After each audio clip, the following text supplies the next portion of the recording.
আসসালামু আলাইকুম এভরিওয়ান, আশা করি সবাই ভালো আছেন। আমি মোহাম্মদ নাবিল আহমেদ।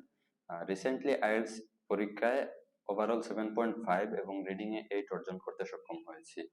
তো আজকে আমি তিনটা বিষয় নিয়ে আপনাদের সাথে কথা বলবো, যেগুলো আমার রিডিং ইমপ্রুভমেন্টে খুবই গুরুত্বপূর্ণ ভূমিকা রেখেছিল। প্রথমত, রিডিং স্কিল ইমপ্রুভ করা। প্রতিদিন রিডিং পড়ার মাধ্যমে, স্পেশালি কেমব্রিজ বইয়ের রিডিং প্যাসেজগুলো পড়ার মাধ্যমে আমি আমার রিডিং স্কিল ইমপ্রুভ করেছিলাম, যেটা খুবই দ্রুত কোয়েশন সলভ করতে আমাকে সাহায্য করত। দ্বিতীয়ত, ডিফারেন্ট অ্যাপ্রোচ।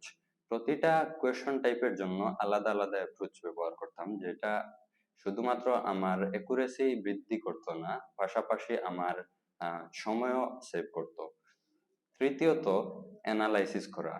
প্রতিবার টেস্ট দেওয়ার পর অথবা কোয়েশন সলভ করার পর আমি অ্যানালাইসিস করতাম যে আমি কোন কোন জায়গায় ভুল করেছি এবং কি জন্য করেছি, এবং একই ভুল যাতে দ্বিতীয়বার না হয় সেই দিকে লক্ষ্য রাখতাম।